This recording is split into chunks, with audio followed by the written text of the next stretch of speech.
तो आज के बेसिक टॉपिक हमारा यहाँ से स्टार्ट है कि बाइंडिंग एनर्जी की equation E equals to mc square है. This is basically the minimum amount of energy needed to pull a nucleus to its separate nucleons. यानी आपको अगर मैं दूं ना एक न्यूक्लियस और आप उसको टीयर ऑफ कर दो सेंटर से, जिस तरह आप पिज्जे को नहीं, शॉर्मे को, पिज्जे को सेंटर से काट देते, तो इस तरह से अगर आप किसी भी तरह से न्यूक्लियस को टीयर ऑफ कर दें, सेपरेट कर दें कि उसके न्यूक्लियॉन्स अलग हो जाएं, वो सेपरेट हो जाएं बेसिकली, तो जो मिनिमम एनर्जी रिक्वायर्ड है, ठीक है, to separate nucleons, that is basically binding energy. ठीक है, बाइंडिंग एनर्जी निकालने का तरीका होता है E is equal to mc square, equal to mc square. अब आपको उस दिन मैंने इक्वेशन की बाइंडिंग एनर्जी सिखाई थी, आज मैं सिंपल आपको बताता हूँ किसी भी एटम की बाइंडिंग एनर्जी कैसे निकालते हैं. अब हमारे पास एक एलिमेंट है यूरेनियम 92 235. एग्जाम में हाशिर को क्वेश्चन आ गया जी इसकी बाइंडिंग एनर्जी निकालें पहले पार्ट में और दूसरे पार्ट में निकालें बाइंडिंग एनर्जी पर न्यूक्लियॉन. ठीक है, तो इसके लिए आपके माइंड में कोई आइडिया है क्या कर रहे हैं? ये इक्वेशन नहीं है. आप सबसे पहले प्रोटॉन, न्यूट्रॉन, इलेक्ट्रॉन काउंट करेंगे. बोले कितने प्रोटॉन्स हैं? 92. 92. गुड. सो प्रोटॉन आपके पास आगे 92 और इलेक्ट्रॉन भी कितने आगे 90. लेकिन न्यूक्लियस की बात, हम न्यूक्लियस में न्यूट्रॉन में सिर्फ जाएंगे. न्यूट्रॉन्स कितने आगे? 235 माइनस 92, तो आंसर आ जाएगा 143. 143. Very good. अच्छा, अब आप प्रोटॉन और न्यूट्रॉन के अलग अलग यूज देखेंगे. सही है, तो चलिए इनके यूज के लिए हम क्या करते हैं, प्रेजेंटेशन में जाके इनके यूज देख लेते हैं कि प्रोटॉन और न्यूट्रॉन के यूज कितने हैं. अच्छा, न्यूट्रॉन तो नोट करो जरा, 1.00863 ये टेबल में क्या होगा. अच्छा, 1.00863 ये आ गया किसका? न्यूट्रॉन का ना. 1.00863 ये आ गया हमारे पास न्यूट्रॉन के यूज. सही है. अच्छा, प्रोटॉन के यूज भी कहीं ना कहीं दिए होंगे. ये 1.00728 1.00728 यूज. ठीक है, अब आपने एक काम करना है, किसी भी एटम की बाइंडिंग एनर्जी निकालने का सबसे आसान तरीका ये है कि आपने टोटल जो मास नंबर है उसमें से माइनस कर देना है. मतलब आपने पहले डेल्टा एम निकालना है. ठीक है, डेल्टा एम के लिए आपने क्या करना है, यहां पे आपने लिखना है न्यूक्लियॉन नंबर के यूज. न्यूक्लियॉन नंबर कितना है?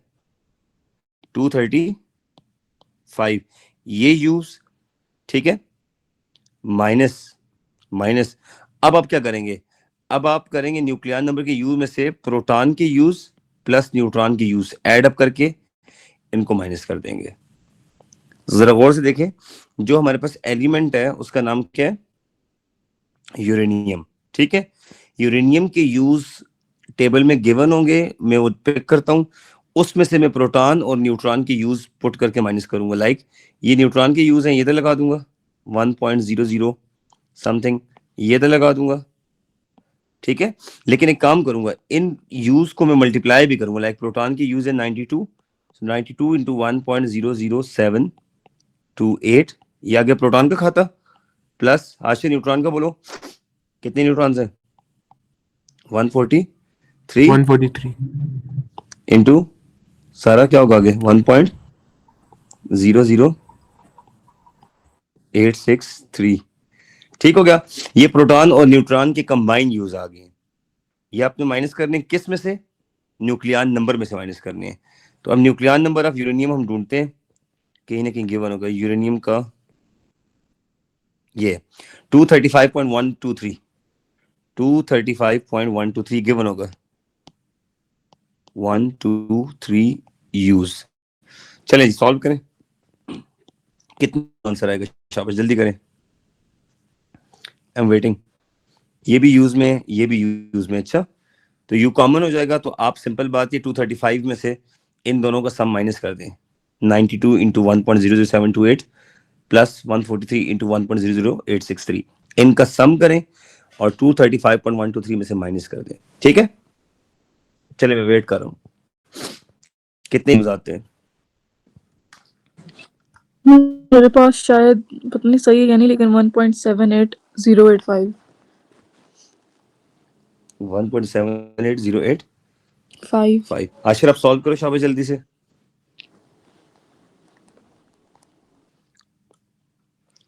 ओके 1.78085। एक्सीलेंट बच्चों, आपने क्या किया, टोटल न्यूक्लियन नंबर के यूज जो थे माशाल्लाह, ये न्यूक्लियन नंबर के यूज थे आपने ये लगा दिए, और प्रोटॉन प्लस न्यूट्रॉन के जो टोटल यूज है वो ये है। एक को मैं येलो से रिप्रेजेंट करता हूँ, ये प्रोटॉन और न्यूट्रॉन के टोटल यूज है, ठीक है। और जो मैंने ग्रीन से रिप्रेजेंट किया है ये हमारे पास न्यूक्लियस यूरेनियम के यूज है। इनको माइनस किया तो इतने यूज आ गए। अब क्या करेंगे, we are ready to apply this into binding energy equation. So binding energy equation क्या है, E इज इक्वल टू, शाबाश बोलो, MC square. MC²। अब ये वाली मैथ जो है वो इधर लगाएं, लेकिन इसको माइनस में बेशक एनर्जी रिलीज आ जाएगी ना, ठीक है। तो आप 1.7805 यूज है, और एक यू की वैल्यू कितनी है, 1.66 10 रेज टू द पावर -27। ये आपको गिवन होगी पेपर के स्टार्ट में यू की वैल्यू। इसको C² के साथ सारा मल्टीप्लाई कर दे, ये किसी भी एलिमेंट लाइक यूरेनियम की टोटल बाइंडिंग एनर्जी आ जाएगी। और जैसे ही बाइंडिंग एनर्जी आएगी हम यहाँ पे लिख देंगे सारा बाइंडिंग एनर्जी, आखिर में इसको डिवाइड कर देंगे किसके साथ, 235 के साथ, मैथ्स नंबर के साथ, किसके साथ, मैथ्स नंबर के साथ, and we will get Divide our क्यों किया? Answer binding energy per nucleon. ये Divide पेपर क्यों में किया तरीका सर? है, अक्सर में बाइंडिंग एनर्जी अलग से मांगेगा, बाइंडिंग एनर्जी पर न्यूक्लियन भी मांगता है, तो ये दो अलग अलग पार्ट है। पार्ट ए में बाइंडिंग हाँ. एनर्जी मांगेगा, पार्ट बी में बाइंडिंग एनर्जी पर न्यूक्लियन मांगेगा। सही है, करो सॉल्व, बोले आंसर कितना है, पर बाइंडिंग न्यूक्लियन आया है एनर्जी कितना है, 1.13, बाइंडिंग एनर्जी 2.66 आई है 10 raised to power -10, अच्छा, और पर और न्यूक्लियन आया है 1.13 10 raised to power -12. -12। आशिर आप चेक कर लो, ये आंसर ठीक है सारा का, ये यस सर, ऊपर वाला ठीक है। सही है। तो अच्छा, इसको बाइंडिंग एनर्जी पर न्यूक्लियन करे, तो अब मुझे एक बात बताएं, इस मेथड में इक्वेशन वही लगी E=mc², लेकिन यहाँ पे करना ही होता है कि न्यूक्लियंस की बाइंडिंग एनर्जी निकाल के, ठीक है, और फिर प्रोटॉन प्लस न्यूट्रॉन की एनर्जी निकाल के तब माइनस करते हैं, ठीक है। सही है. अच्छा समझ, मतलब, और जो दूसरा मेथड हमने लास्ट टाइम किया था उसमें ये था, हमें इक्वेशन गिवन होगी, पूरी इक्वेशन में रिएक्टेंट की बाइंडिंग एनर्जी अलग निकालेंगे, प्रोडक्ट की, सॉरी, मास टोटल रिएक्टेंट की अलग से फाइंड करेंगे, प्रोडक्ट की अलग से फाइंड करेंगे। उसके बाद जो है वो हम रिएक्टेंट और प्रोडक्ट के यूज को माइनस करेंगे, आखिर में हम E=mc² लगाएंगे ना, ठीक है। वो वाला मेथड याद है आपको, जो इक्वेशन गिवन हो तो, जी. सही हो गया। अच्छा, अब अगला जो टॉपिक है, एक्टिविटी क्या है, डिके कांस्टेंट क्या है, और ये चीजें क्या है समझाता हूँ। दो चीजें बच्चों अब अपने याद रखनी यहाँ से आगे, ये बहुत इंपॉर्टेंट कॉन्सेप्ट है, ये पेपर में इसके क्वेश्चन बहुत ज्यादा आ रहे हैं। न्यू ट्रेंडिंग कॉन्सेप्ट में सबसे पहला कॉन्सेप्ट आता है आपके पास,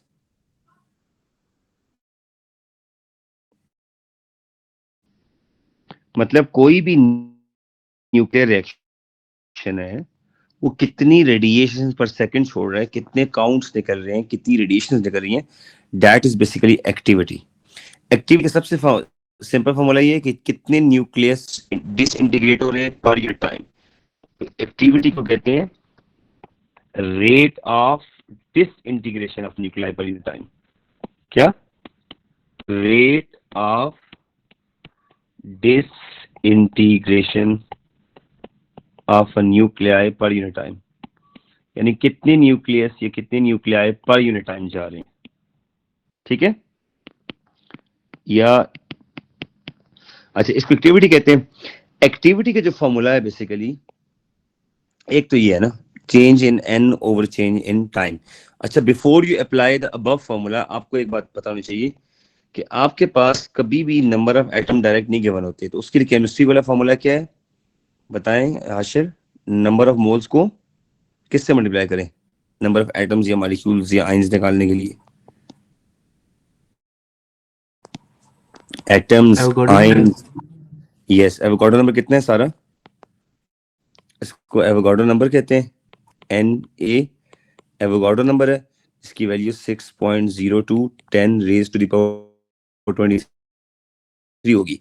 अच्छा, जो बच्चा ये वैल्यू लगाएगा, इसको नंबर ऑफ मोल्स से मल्टीप्लाई करेगा, उसको नंबर ऑफ एटम्स, आयंस या मॉलिक्यूल्स मिल जाएंगे। लेकिन एक मसला है, some time number of moles भी मिसिंग होता है।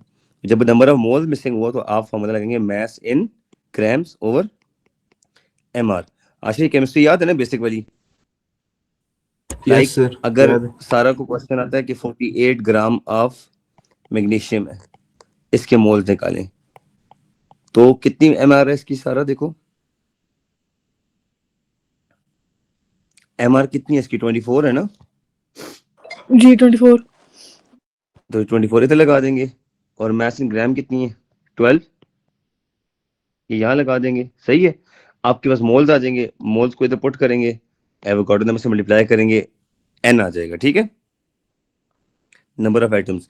अब वो नंबर ऑफ एटम्स यहाँ पुट करेंगे, कितने टाइम्स में वो नंबर ऑफ एटम डिसइंटीग्रेट हुए, ये टाइम विल बी गिवन। अच्छा, पेपर में। तो इससे आपके पास किसी भी रेडियो एक्टिव सब्सटेंस की एक्टिविटी आ जाएगी। क्या आ जाएगी? एक्टिविटी। सर इसका ग्राफ बनता है? आता हूँ, मैं समझाता हूँ सारा, मैं सब समझाता हूँ। एक्टिविटी का दूसरा मेथड भी है। एक तो ये हो गया ना लैम्डा दिस, मतलब ये एक्टिविटी का सबसे इजी तरीके के नंबर ऑफ एटम्स आपको पता हो, इतने एटम्स डिके हो रहे हैं इतने टाइम में, बस उनको डिवाइड कर दो।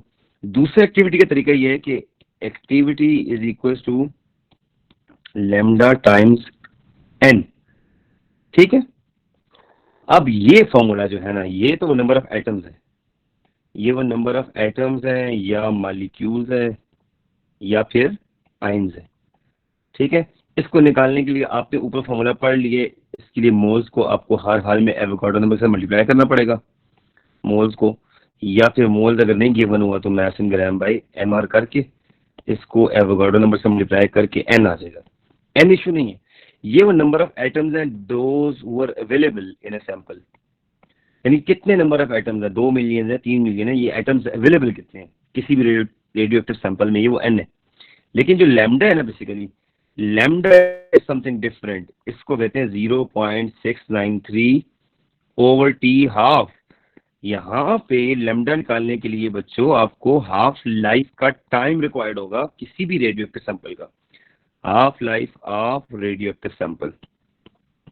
ठीक है, और 0.693 कहां से, मैं आपको प्रूफ करूंगा अगली स्लाइड में।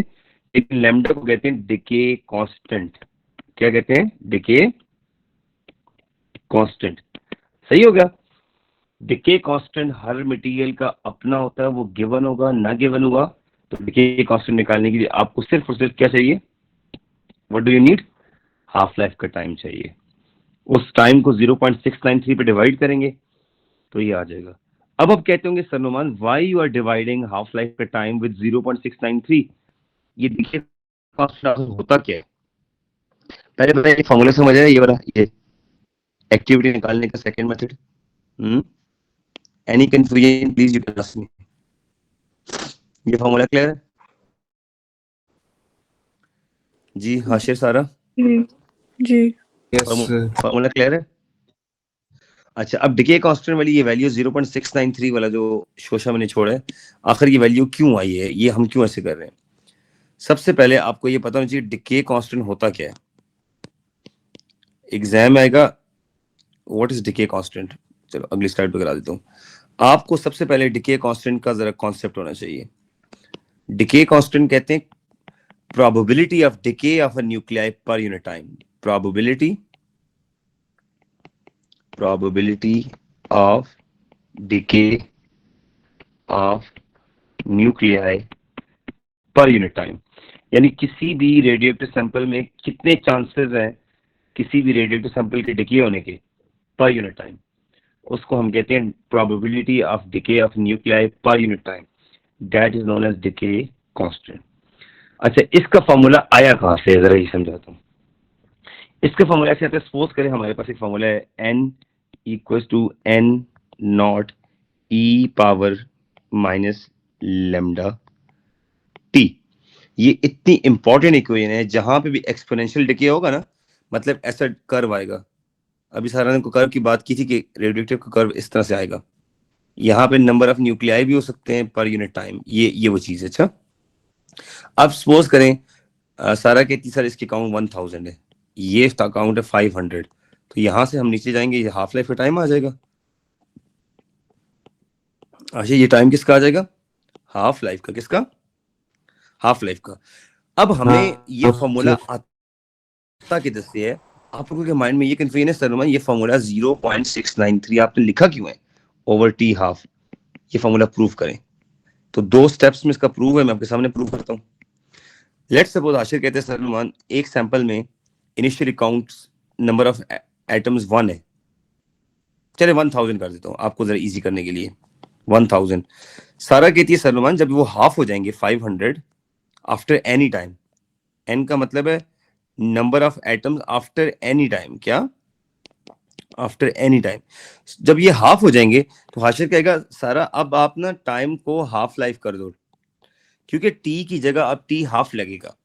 रीजन ये है कि जब भी टोटल नंबर ऑफ काउंट्स आधे हो जाते हैं तो जो टाइम लगता है हाफ होने में, उस टाइम को टी हाफ कह देते हैं। यहां से सारा जरा गौर से देखना, मैथ्स आएगा थोड़ा सा। 500 डिवाइडेड बाय 1000 ऐसे कर देंगे, equal to E power minus lambda T half. Ashir थोड़ा सा फोकस करना है यहाँ पे। अब ये 0.5 आ जाएगा इसको डिवाइड करने के बाद, taking log on both side, l n, l o g नहीं लेना है कैलकुलेटर पे, एल एन वाला वैल्यू लेंगे, तो इधर भी एल एन लेंगे, e power minus lambda T half. अब सारा ये होगा कि ये जो एल एन है ना, ये वाला इससे कैंसिल हो जाएगा क्योंकि log ऑफ ई 1 होता है, और log ऑफ 0.5 आएगा माइनस 0.693। अगर आप चेक कर लें तो ये आ जाएगा minus lambda into T half, क्योंकि जब log और ई कैंसिल होगा तो लेमडा टी स्टार्ट में आ जाएगा, माइनस माइनस से कैंसिल हो जाएगा। लास्ट स्टेप 0.693 ऊपर आ जाएगा, डिवाइडेड बाय टी हाफ का टाइम नीचे आ जाएगा, इक्वल टू लेमडा आ जाएगा। यही मैंने प्रूफ करना था। ठीक है, स्टेप बाय स्टेप देखो, कोई चीज समझ नहीं आई यू कैन आस्क मी। ये फॉर्मूला डिके कांस्टेंट निकालने का है, where this lambda is known as decay constant.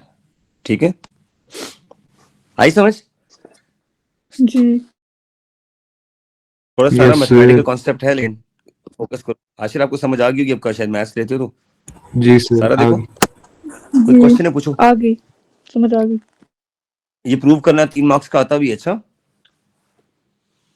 इसको प्रूव करने के लिए जो भी काउंट एन नॉट में लोगे ना आशिर, तो एन में उसका आधा ले लो और टाइम को टी हाफ कर दो।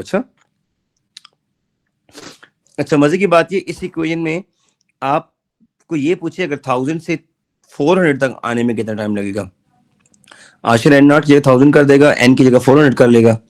फिर आपको लेमडा गिवन होगा, लेमडा की वैल्यू लगाओगे, टी निकाल लोगे एक्सपोनेंशियल वाली जगह से। मतलब ये कि इस इक्वेशन को सॉल्व करने का तरीका ये है, इसको सॉल्व करने के बाद आप देखें जो मिसिंग चीज है आखिर में वो क्या है। ठीक है, लेट्स सपोज इसको सॉल्व करने के बाद हम यहां तक आ जाते हैं, आशिर को यहाँ पे गिवन था लेमडा पता था, कर इसको सपोज करो, फिर ये टी निकालेगा। अब ये टी हाफ नहीं होगा, कोई भी टाइम होगा ये फाइंड कर लेगा, क्योंकि लेमडा तो हाशिर के पास अगर 0.693 हो और हाफ लाइफ का टाइम पता हो, आशिर इससे क्या निकालेगा? लेमडा। लेमडा जब आ गया 0.693 इधर आ गया, जो भी वैल्यू थी आ गई, तो अब टी भी निकाल लोगे यहाँ से। ठीक है, समझ आ रही है मेरी बात कि नहीं आ रही? जी सर। जी थोड़ा सा मैथमेटिकल कॉन्सेप्ट। तो इसका मतलब यह है कि एक्टिविटी के हमने टोटल मेरे ख्याल से 3 फॉर्मूले पढ़ लिए हैं। अब उन तीनों फॉर्मूलों को मैं यहाँ पे आपके सामने लिखता हूं, सही है? एक्टिविटी यानी कितने न्यूक्लियाई पर यूनिट टाइम मर रहे हैं, डिके हो रहे हैं, वो अगर हमने निकालना है तो इसका सबसे पहला फॉर्मूला जो हमने निकाला है वो क्या था? Change in nuclei in a particular time. ये था फॉर्मूला नंबर 1। ठीक है, दूसरा था एक्टिविटी का formula, A is equal to A nought, या N equal to N nought भी कर सकते हैं, A equal to A nought e power minus lambda t. ये सेकेंड फॉर्मूला हो गया, सेकेंड। और थर्ड फॉर्मूला हमारे पास हो गया A is equal to lambda N, A is equal to minus lambda into N, मेरे ख्याल से माइनस होता है फॉर्मूला में। ये हमारे पास 3 फॉर्मूले हो गए एक्टिविटी निकालने के। ठीक होगा। ये ले, इन फार्मूला से अब सारा ने जितने कल क्वेश्चंस किए होंगे ना पास पेपर्स के, उनमें इस तरह की काफी चीजें आ रही होंगी। क्लियर? पूछो अगर इन तीनों फार्मूले में किसी में कंफ्यूजन है, you can ask me, feel free to ask anything. Sir ये a is equals to lambda into n के साथ वो नेगेटिव क्यों है, माइनस लैम्डा? मेरे फार्मूले के अंदर नेगेटिव है, लेट मी चेक, मुझे लगता है फार्मूले के अंदर नेगेटिव है, क्योंकि वो जो नेगेटिव वैल्यू नहीं आ रही थी लॉग की वजह से, ये देखो शायद फार्मूला मुझे लगता है नेगेटिव था या नहीं है। नेगेटिव, नेगेटिव का मसला नहीं है, ऐसे मार्क्स ही कटेंगे। ये देखो मैंने प्रूफ भी इसमें दिया हुआ है प्रेजेंटेशन के अंदर, नेगेटिव नहीं है मेरे ख्याल से, नेगेटिव नहीं है, क्योंकि इस प्रेजेंटेशन में देखो नेगेटिव नहीं है, एक्टिविटी की लैम्डा एन है, चलो नेगेटिव हटा देते हैं, ठीक है। चलो और कोई कंफ्यूजन? नहीं बस, मतलब ये a equals to lambda n by lambda t, लेकिन n डायरेक्ट गिवन नहीं होगा। अच्छा मैं फिर कह रहा हूँ n के लिए आपको फॉर्मूला लगाना पड़ेगा, कौन से वाला? ये वाला, वो मोल्स इनटू एवोगाड्रोस कांस्टेंट। हाँ ये फॉर्मूला आपने भूलना नहीं है। अच्छा आशिर, जब n ना जी गिवन सर। हुआ तो आपने सारा का सारा आपका कॉन्सेप्ट इसके ऊपर आ जाएगा, ये ना गिवन हो तो उस पर कॉन्सेप्ट आ जाएगा। चलो ये आ गई समझ? अच्छा अब मुझे एक बात बताएं, 5-7 मिनट का और कॉन्सेप्ट रह गया। अब ये जो हमारे पास एक्टिविटी का कॉन्सेप्ट आपको समझ आ गया, डिके कांस्टेंट आ गया, इसका प्रूफ आपको समझ आ गया, लैम्डा माइनस में से कुछ जगह पे सारा आ रहा है, लेकिन आप पास में देख लेना ना। अच्छा एक्टिविटी पर यूनिट मास सबको समझा दी है। अच्छा एक्टिविटी और नंबर ऑफ न्यूक्लियाई में कोई फर्क नहीं सिवाय इस चीज के कि number of nuclei per unit time activity होता है। जिस तरह मास पर यूनिट वॉल्यूम डेंसिटी होता है ना, इसी तरह जो number of nuclei per unit time decay हो रहे होते हैं उसको बेसिकली एक्टिविटी कहते हैं। तो आपके वाई एक्सिस पे एक्टिविटी या नंबर ऑफ एटम्स दोनों आ सकते हैं ग्राफ में। अच्छा सही है। और ये सर आहिस्ता यहाँ आहिस्ता पे इस इनवर्स स्क्वायर लॉ फॉलो हो रहा है। हाँ ये जो हाफ लाइफ वाला नहीं होता कि टाइम टी में आके हाफ होते, डबल टाइम टी में उसका हाफ का हाफ, फिर 3 टाइम में हाफ का हाफ, ठीक है, ये ट्रेंड फॉलो होता है ना। यानी अगर आपके पास 1 ग्राम यूरेनियम है कमरे में, सारा कहती है कि वो 1600 सालों के बाद हाफ केजी हो गए, तो अगले 1600 सालों के बाद वो हाफ उड़ नहीं जाएगा, हाफ का हाफ होगा, 0.25 केजी हो जाएगा, ठीक है। यानी एक हाफ लाइफ के बाद एक सैंपल आधा होता है, अगली हाफ लाइफ के बाद उस आधे का आधा होता है, ठीक है। समझ रहे हो हाशिर मेरी बात? जी सर। अगर 1 किलोग्राम यूरेनियम है किसी जगह पे, वो 1600 ईयर्स के बाद लेट्स सपोज आधा हो जाता है। वैसे यूरेनियम की half life million of years में, रेडियम की बात कर लेते हैं जिसकी हाफ लाइफ 1600 साल है। 1600 सालों में अगर वो रेडिएशन एमिट कर कर करके आधा होता है, अगले 1600 साल में वो हाफ का हाफ होगा, 0.25 केजी रह जाएगा। ये नहीं कि हाफ किलो से हाफ केजी हो गया और हाफ से 0 हो जाएगा, ऐसे नहीं होगा। केजी से हाफ होगा, हाफ का 0.25 होगा, 0.25 का हाफ 1.125 होगा, इस तरह से आधा हो जाएगा। तो that's why A0 by 2, A0 by 4, A0 by 18, 8, A0 by 16 इस तरह से चलेगा, ठीक है। ठीक है, ये मैंने आपको समझा दी एक्टिविटी निकालने का तरीका क्या है, लैम्डा एन क्या होता है, क्वेश्चन भी समझा दी है, ये क्वेश्चन भी समझा दी है। इसमें याद रखना है A0 इनिशियल एक्टिविटी है और AT का मतलब एक्टिविटी एट एनी टाइम है, और लैम्डा आपका डिके कांस्टेंट है जो कि गिवन होगा। सही है। टी वो टाइम है, टी वो टाइम है कि शुरू में एक्टिविटी A0 इतनी थी, अब एक्टिविटी इतनी हो गई है, टी फाइंड करें जी। लेकिन आप याद रखें अब टी तब तक फाइंड नहीं कर सकते जब तक आपको लैम्डा की वैल्यू ना पता हो, और लैम्डा की वैल्यू ना भी पता हो आपने डरना नहीं है, हाफ लाइफ का टाइम लगाएं 0.693 ओवर टी, हाफ लाइफ का टाइम करें, लैम्डा आ जाएगा। लैम्डा आने के बाद इसी को इनका यूज करेंगे, ये पासवर्ड में करा दूंगा। अच्छा अब फिशन एंड फ्यूजन आपको पता है क्या इनमें डिफरेंस, बताओ आशिर आप बताओ, फिशन एंड फ्यूजन में क्या फिशन डिफरेंस है? टूटना, फ्यूजन जोड़ना।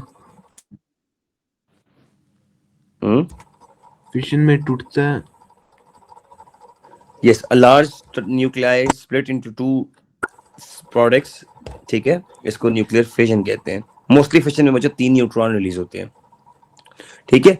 फिशन ये वो रिएक्शन है गर्ल्स एंड बॉयज जो एटॉमिक एक्सप्लोजन का, जिसको आप एटॉमिक बम कहते हैं ना, उसमें टारगेटेड न्यूक्लियस यूरेनियम होता है, प्योर यूरेनियम 235, ठीक है। उस यूरेनियम 235 को जब आप ब्रेक करते हैं और it's split into 2 daughter nuclei जिनके नाम बेरियम और क्रिप्टॉन है, अब याद ना भी करें, एक का नाम बेरियम है, एक का नाम क्रिप्टॉन है, तो huge amount of energy release होती है। ये इतनी ज्यादा एनर्जी रिलीज होती है कि उसने मैंने आपको कहा था कि अगर 1 किलोग्राम यूरेनियम को आप फिशन के प्रोसेस से गुजारें तो 3000 टन कोल के बराबर एनर्जी बनेगी। 3000 टन ऑफ कोल, किलोग्राम नहीं कह रहा, 3000 टन। सर हमारे पास मतलब पाकिस्तान में न्यूक्लियर पावर प्लांट्स नहीं है। अल्हम्दुलिल्लाह पाकिस्तान के पास न्यूक्लियर वार हेड्स भी हैं और न्यूक्लियर पावर प्लांट भी हैं। हमारे चागी में हैं, खानपुर के पास है, खुशाब है, रावलपिंडी के पास एक एरिया, वहाँ पे हमारे कराची न्यूक्लियर पावर प्लांट है, कैनप जिसको कहते हैं। पाकिस्तान अपनी एनर्जी भी बना रहा है। Karachi nuclear power plant right now कोई 150 मेगावाट सुपर एनर्जी बना रहा है जो नेशनल ग्रिड सिस्टम में आती है। न्यूक्लियर एनर्जी का पर्पस सिर्फ डिस्ट्रक्शन नहीं है, एनर्जी प्रोडक्शन सबसे मेन इसका पॉजिटिव साइड है। फिर न्यूक्लियर मेडिसिन, समटाइम कैंसर या बाकी जो ट्यूमर या किसी रेडिएशन को ख़त्म करना हो बीमारी को, उसके लिए भी न्यूक्लियर मेडिसिन यूज़ होती हैं।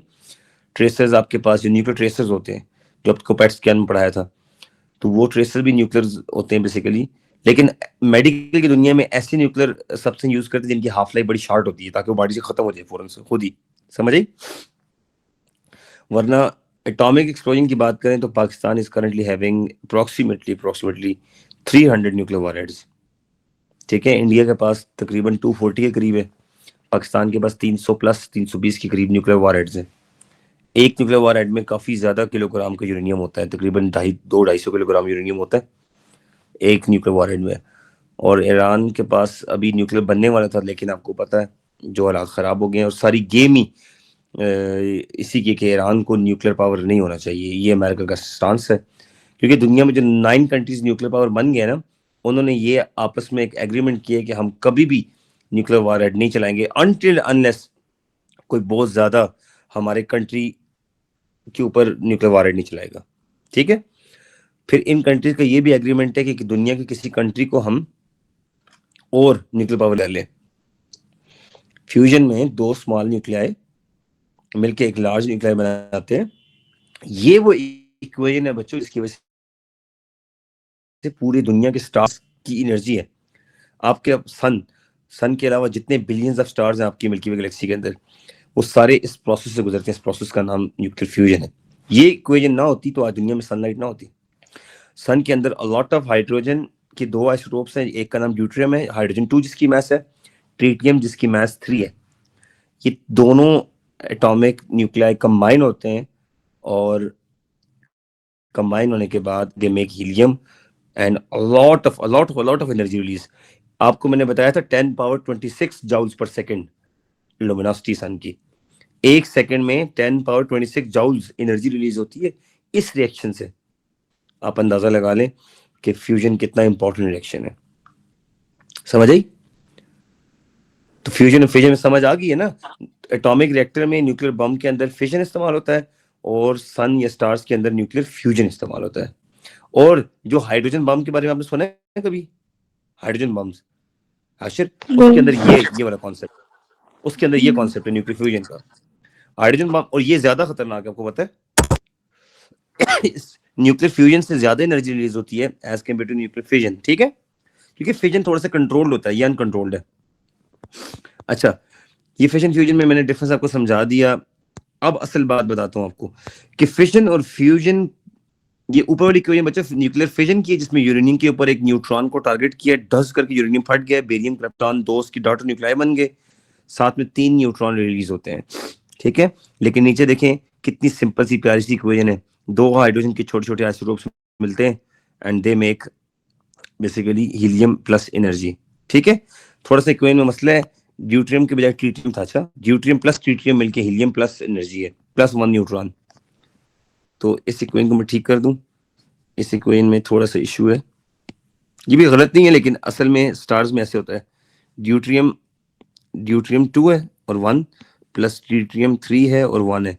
When they combine together they make helium like this, plus एक न्यूट्रॉन रिलीज होता है, प्लस एनर्जी रिलीज होती है। एक्चुअली इक्वेशन ये है। ठीक है, तो यहाँ पे थोड़ा सा एरर था और यहाँ पे ट्रिटियम है। ठीक है, अच्छा फ्यूजन फ्यूजन अब होती है। बाइंडिंग एनर्जी कर्व ये कहते हैं, ये बड़ा इंपॉर्टेंट कर्व है, आशय सुनना है। जितने भी बड़े न्यूक्लियाई है ना सारा, वो ब्रेकअप होके, टूट के, ब्रेक डाउन होके न्यूक्लियर फिजन के प्रोसेस से पास होते हैं और वो आयरन की तरफ आते हैं, और जो छोटे एलिमेंट्स हैं वो आपस में कंबाइन होके नेचुरली तौर पे आयरन की तरफ आते हैं। तो आयरन का एटॉमिक मास 56 है। आयरन से छोटे एलिमेंट फ्यूजन के थ्रू बड़े होते हैं, और जो बड़े न्यूक्लियाई हैं वो फिजन के थ्रू छोटे होके ब्रेक डाउन होके आयरन की तरफ आते हैं। आयरन इन सब का आइडियल है, क्योंकि आयरन की बाइंडिंग एनर्जी पूरे पीरियोडिक टेबल में सबसे ज्यादा है। इस यूनिवर्स में सबसे स्टेबल एलिमेंट आयरन है। आयरन की बाइंडिंग एनर्जी पर न्यूक्लियन सबसे ज्यादा है। बात समझ आई? आयरन की क्या चीज ज्यादा है? बाइंडिंग एनर्जी पर न्यूक्लियन, जो हमने निकाली थी ना अभी, आपको सिखाई थी मैंने, बाइंडिंग एनर्जी पर न्यूक्लियन। जी। हाँ, जिसमें वो एटॉमिक 56 इंटू आयरन की यूज माइनस इसका प्रोटॉन प्लस न्यूट्रॉन की यूज करके फिर इक्वल टू mc² करते हैं, आखिर में मास नंबर पे डिवाइड करते हैं। ये जो बाइंडिंग एनर्जी पर न्यूक्लियन आती है आयरन की सबसे ज्यादा है। So that's why heavier element undergo the process of nuclear fission and the larger smaller element undergo the process of nuclear fusion. बड़े वाले फिजन के थ्रू और छोटे वाले फ्यूजन के through they want to be like iron, क्योंकि iron की binding energy nucleon सबसे ज्यादा है। Iron is the most stable element in this universe. तो बाइंडिंग एनर्जी कर्व ये प्रेजेंट करता है क्यों बड़े एलिमेंट्स न्यूक्लियर फिजन के प्रोसेस पे जाते हैं और क्यों स्मॉलर न्यूक्लियाई कंबाइन होके फ्यूजन शो करते हैं, बिकॉज ये सब चाहते हैं कि इनकी binding energy per nucleon iron की तरह हो जाए। ठीक है, समझ आ गया? सर वो जो आपने पहले बताया था वो जो रैंडम का ग्राफ होगा उसका ना फ्लक्चुएशंस होंगी, वो किस चीज का ग्राफ होगा? मतलब एक्टिव।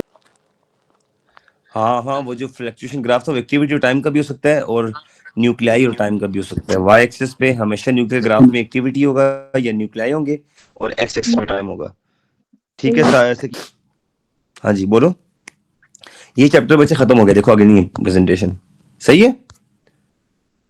तो आपको बाइंडिंग एनर्जी पर न्यूक्लियर निकालना आ गया हाशिर सारा?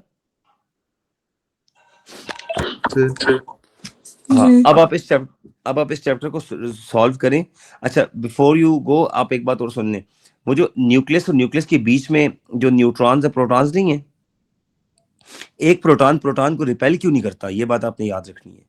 वो इसलिए नहीं करता कि प्रोटॉन प्रोटॉन के बीच में जो रिपल्सिव फोर्स है उसको इलेक्ट्रोस्टैटिक फोर्स कहते हैं। पॉजिटिव चार्ज को रिपेल करे उस फोर्स को इलेक्ट्रोस्टैटिक फोर्स कहते हैं। लेकिन मजे की बात यह है, न्यूक्लियस के अंदर प्रोटॉन प्रोटॉन के अंदर एक शॉर्ट रेंज फोर्स होती है जिसको स्ट्रॉन्ग न्यूक्लियर फोर्स कहते हैं। ये इतनी स्ट्रॉन्ग होती है और ये बहुत माइक्रोमीटर या नैनोमीटर से भी कम डिस्टेंस में काम करती है। ये एटम से बाहर भी नहीं आ सकती फोर्स, लेकिन ये एक्सट्रीमली हाई फोर्स होती है, स्ट्रॉन्ग फोर्स होती है। दुनिया में सबसे स्ट्रॉन्ग न्यूक्लियर फोर्स है, लेकिन वो बहुत शॉर्ट रेंज है। और इस यूनिवर्स में सबसे वीक फोर्स ग्रेविटेशनल फोर्स है, लेकिन बहुत लॉन्ग रेंज है। बात समझ आई? तो आपको कोई पूछे न्यूक्लियस में प्रोटॉन प्रोटॉन को रिपेल क्यों नहीं करता, न्यूक्लियस शीयर ऑफ क्यों नहीं होता, न्यूक्लियस स्ट्रेच क्यों नहीं हो जाता, न्यूक्लियस पिज्जे की तरह स्ट्रेच क्यों नहीं हो जाता? जब आप पिज्जा खाते हुए खींचते हैं ना दोनों साइडों से पिज्जा को, तो स्ट्रेच हो जाता है।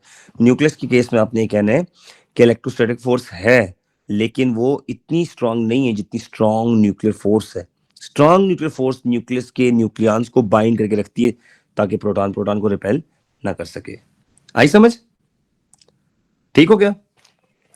तो आज हमने काफी चीजें पढ़ ली हैं। हमने बाइंडिंग एनर्जी पढ़ा, हमने फिशन पढ़ा, फ्यूजन पढ़ा, इनकी इक्वेशन पढ़ ली, एक्टिविटी पर यूनिट एक्टिविटी निकालने की तीनों मेथड हमने पढ़ लिए, ये फॉर्मूला पढ़ लिया 0.693/T हाफ वाला। ठीक है, तो ये सारे का सारा कॉन्सेप्ट हमने सीख लिया है। तो ये चैप्टर हमारा सर एक दो मुश्किल सवाल नहीं कर सकते? एक दो मुश्किल सवाल मेरा बच्चे अभी तो मेरे पास टाइम नहीं है, अभी क्लास है। आप अभी ट्राई करो, कोई मसला हो तो मुझे व्हाट्सएप पे भेज दो ना। अभी वैसे भी अगर मैं क्वेश्चन नहीं कर रहे, हमारा सिलेबस खत्म हो गया सारा।